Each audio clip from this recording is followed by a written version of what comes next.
Esto es IACS, Higiene y Desinfección Cotidiana, Desafíos Reales en el Control de Infecciones. Un podcast original de la Sociedad Argentina de Infectología. Capítulo 3. Ambientes grises. Instituciones fuera del radar. Seguimos con nuestro podcast para el Día Nacional de Prevención de las IACS. Ya hablamos del papel a la práctica, ya acabamos de hablar de los olvidados del control y ahora nos vamos a meter en los llamados ambientes grises, pero para esta ocasión vamos a agregar a esta distinguida mesa a la querida Wanda Corsen. Hola Wanda, ¿cómo estás? Hola Diego, ¿cómo te va? Qué lindo tenerte. Nos contaba antes, ustedes lo pueden ir a buscar, protagonista del primer podcast de la SADI, allá lejos y hace tiempo, pero una versión renovada y modernizada. Sí. Se sienta aquí con nosotros Wanda para darte directamente la introducción. Yo escucho ambientes grises y creo entender que son ambientes o cosas que a veces se nos escapan al momento de pensar la higiene en el ámbito de la salud. Sí, más que nada son esos ambientes que es difícil tener un equilibrio entre la higiene y las prácticas que se hacen en esos ambientes. Por ejemplo, los centros de tercer nivel, por ejemplo, unidades más de rehabilitación, donde el desafío está en no condicionar a la gente a determinada situación de control de infecciones, evitando o dándole un prejuicio en torno a su recuperación. No sé, a mí me parece que esos son entornos que tenemos que intentar mantenerlos limpios, como cualquier otro, con buenas prácticas, y eso, digamos, lo hablaron desde el principio. Acá estamos hablando de buenas prácticas, ya no estamos hablando de una normativa o algo, es como minimizar al máximo los reservorios ambientales que constituyen un riesgo para los pacientes. Y en el caso de los centros de tercer nivel, específicamente, uno hoy sabe que son pacientes crónicamente internados, que requieren de ayuda fundamentalmente y que a veces no son habitaciones exclusivas para cada paciente, sino que comparten ciertas habitaciones o comparten más de un paciente una habitación. Entonces, inicialmente es mantener la higiene con la correcta técnica, digamos, seguir con la misma técnica que usamos en el hospital a los ambientes estos como los centros de rehabilitación o de tercer nivel, el orden adecuado, siempre de lo más limpio a lo más contaminado. Lo más contaminado es donde está acostado el paciente, es lo que es la cama, es lo que más se toca o lo que más toca el paciente, y con productos que sean avalados, ¿no? Que estén avalados por la bibliografía. Son productos que en general se usan en un día, que se preparan y se usan en el mismo día. Digo porque en esos lugares no siempre recambian los productos diariamente como sugerimos adentro de los hospitales. O sea, buscar productos que tengan una evidencia en lo que es limpieza y desinfección de superficies y que a su vez lo preparen en el día para usarlo para todo el ambiente. Claro, yo me pongo en el lugar del paciente ahora, pero también del profesional de la salud, e imagino un centro de rehabilitación, un geriátrico, esas internaciones compartidas, las instancias de traslado, bueno, no son un hospital, ¿no? En primer lugar. Ahora, ¿cómo? Y me parece, Felipe, Marcelo, que tampoco son instituciones que tengan a nivel organigrama y a nivel recursos el departamento de salud, así con mayúsculas y luces de neón. ¿Y qué hacemos entonces? En realidad es lo mismo, o sea, estos centros que no son de agudos, sino son geriátricos, centros de tercer nivel o centros de rehabilitación, de alguna manera eran lugares postergados en cuanto a este aspecto. Sí. Y pensando también en la disponibilidad o en el recurso económico. Y como bien decía Wanda, hay situaciones críticas que ahora se han puesto más de manifiesto con la difusión de los multiresistentes, de los microorganismos multiresistentes, teniendo en cuenta, como bien decía ella, que vos tenés lugares, eso uno los ha visto, no es lo que corresponde.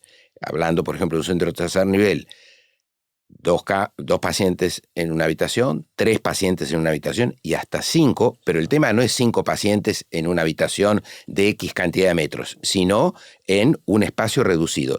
Todo eso atenta contra una eficiente limpieza para disminuir la carga bacteriana, porque muchos de esos pacientes van a estar colonizados y, lógicamente, el ambiente se va cargando de bacterias que pueden ser multiresistentes. Entonces, Depende de cómo es la estructura del centro. Vos tenés centros muy sencillos, centros muy complejos.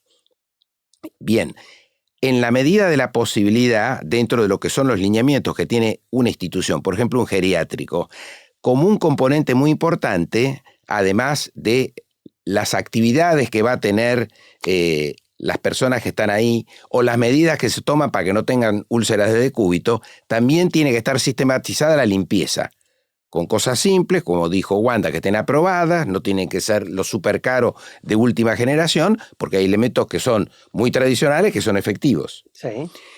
Y siempre, eso es en geriátrico. En centros de rehabilitación hay algunos aspectos que son comunes. ¿Por qué? Por ejemplo, los centros de rehabilitación, al ser un entrecruzamiento de pacientes derivados de distintos lugares, te llegan pacientes politratados que pasaron mucho tiempo, a lo mejor en cuidados críticos, y están colonizados con acineto o con bacilos negativos multiresistentes o productores de carga pene masa. Entonces, en Fleni, por ejemplo, corte el 50% en la vigilancia que se hace es de pacientes que vienen de afuera, ya vienen colonizados. Entonces, no es hablar ahora de precaución de contacto, aislamiento, no, sino simplemente uno tiene que limpiar. Ahora, si se va a rehabilitar, no lo puedes encerrar. Entonces hay lugares que son comunes, críticos. ¿Y cuáles son los lugares? El Zoom, el salón de usos múltiples, el comedor, de acuerdo a la institución, si tiene, aunque bueno, capilla si la tiene, Sí. y el gimnasio. Y después otra cosa aparte que también hay que limpiarla de una manera determinada, que es hidroterapia. Olvídate de la hidroterapia porque no la tienen todos. Pero el comedor está en cualquier geriátrico. Sí. Tenés a todos sentados ahí. Y algunos están colonizados. Entonces, en esos que tienen menor complejidad o en los de gran complejidad, no le podés impedir la rehabilitación. Entonces, ¿cómo haces para controlar a los bichos? La forma de controlar los bichos es tener sistematizada la limpieza, hacerla 2 veces por día, cuando se puede. Lo correcto es hacerla por lo menos 2 veces por día, en las habitaciones y en el comedor o el salón de usos múltiples, ¿no? Y después todo el control que ya se vino hablando antes para ver si es eficiente o no es eficiente. Y ahí la otra herramienta, porque están sentados charlando los familiares de los que se están rehabilitando, que a lo mejor se pasan un mes ahí adentro o un mes y medio, y este tiene un acineto, el otro tiene, bueno, ¿cómo de alguna manera impedís esa interacción? Y depende si el paciente tiene un acceso vascular central, porque por determinada complicación lo lleva, entonces puede haber situaciones particulares en donde uno lo segmenta, pero no elude la limpieza general.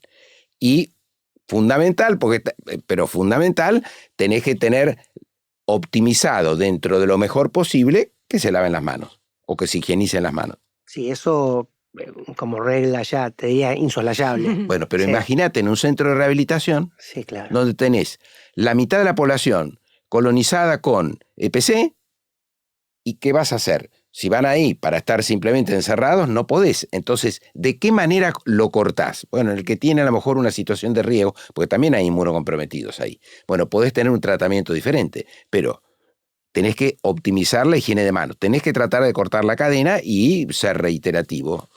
Felipe, ¿y qué aprendizajes podemos trasladar de la práctica en los centros de salud a este tipo de ambientes grises? Una es que, por suerte, de estas cosas está todo escrito. Bien. Por suerte, no... Hay donde ir a mirar. Exacto. No es un conocimiento de grandes sabios que está escondido en los monasterios de Europa. ¿Sí? O sea, esto está escrito, está en todos lados, está en español, es amigable y es fácil. Entonces, ¿cómo se prepara, cómo se dispensa, cómo se almacena, cómo se guardan los productos de limpieza? Así ustedes lo más tradicional, como ser el hipoclorito, la lavandina.